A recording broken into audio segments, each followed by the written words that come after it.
Welcome back students to your economics class. Today we're going to start with a new topic, a new chapter from macroeconomics, that is balance of payment, chapter number 12.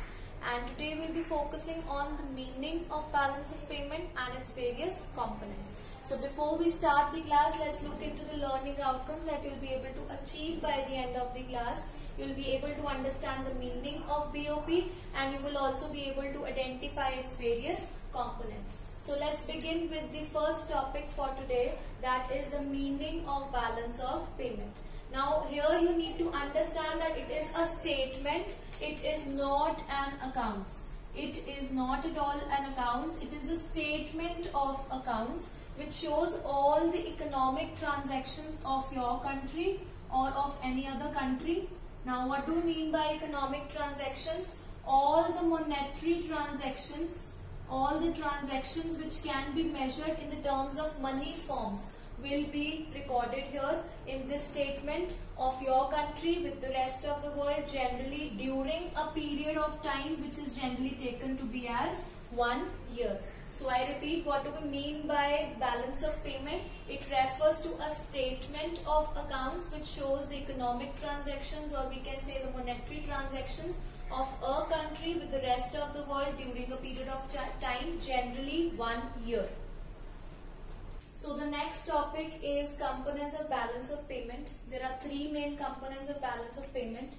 The first one is the current account, second one is capital account, and the last one is official reserve account.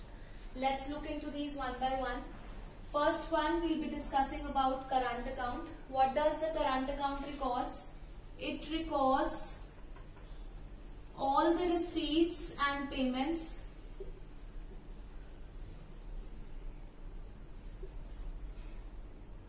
of foreign exchange on account of such transactions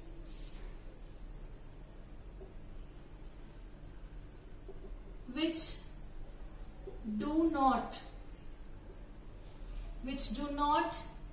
impact the asset liability status of a country in relation to rest of the world. So we can say that, in other words, that they do not give rise to future claims.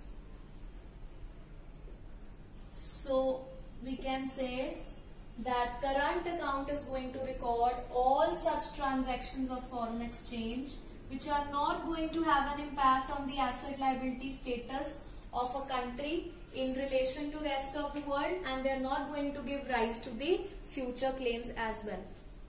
Now moving towards the second component of balance of payment, that is the capital account. It is going to record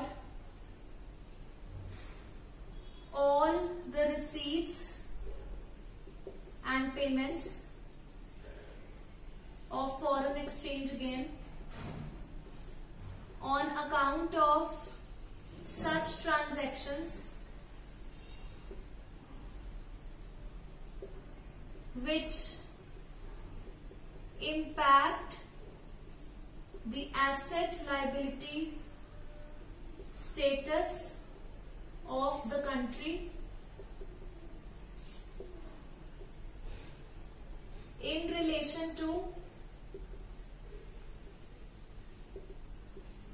rest of the world, or we can say they give rise to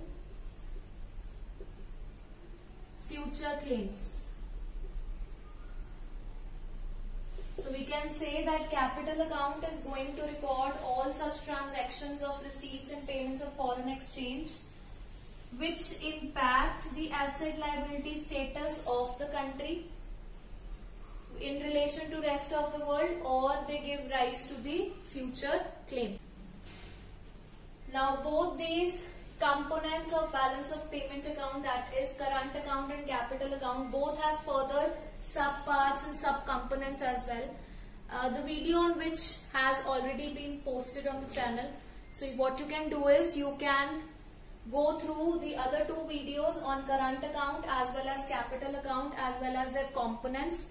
The two separate videos are there. The link I'll post in the description box. You can click onto the link and move towards the current account complete description along with the components as well as capital account meaning and the description of the various components under it.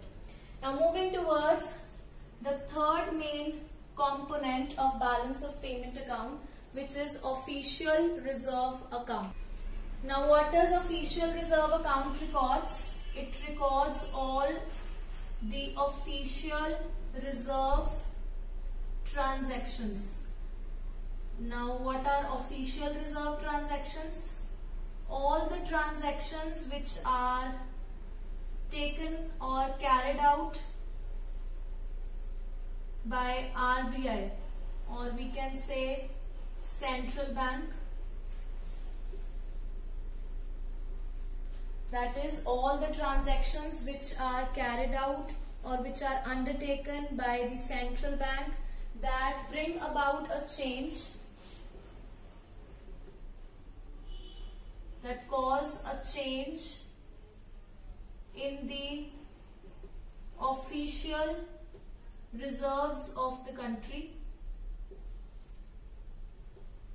are known as official reserve transactions, and these are going to be recorded under official reserve account. Now official reserve changes, bringing about a change in the official reserve means bringing about change in the foreign exchange reserves of the country. So all those transactions which bring about a change in the foreign exchange reserves or the foreign exchange which are carried out by central bank will be categorized or recorded under official reserve account.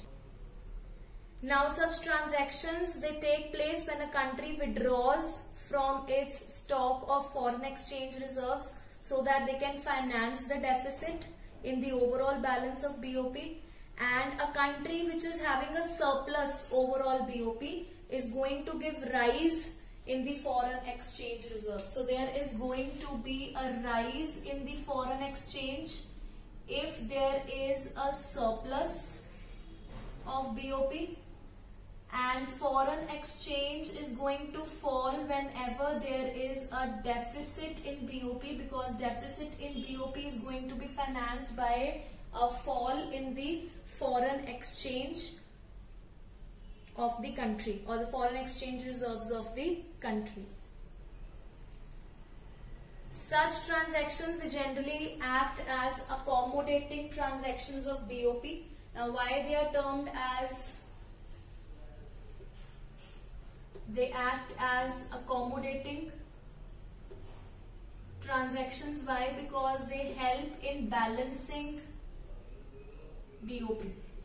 So all those transactions which help in bringing about a balance in BOP are known as accommodating transactions, and official reserve जो transactions हैं, official reserve transactions, they act as accommodating transactions on account of BOP. So we are done with the meaning and the components of balance of payment account today. That's all for today. I hope all your learning outcomes have been achieved. For these two components, I'll be posting their respective links, video links in the description box. Do watch the current account in detail and capital account in detail video. So that's all for today. Thank you.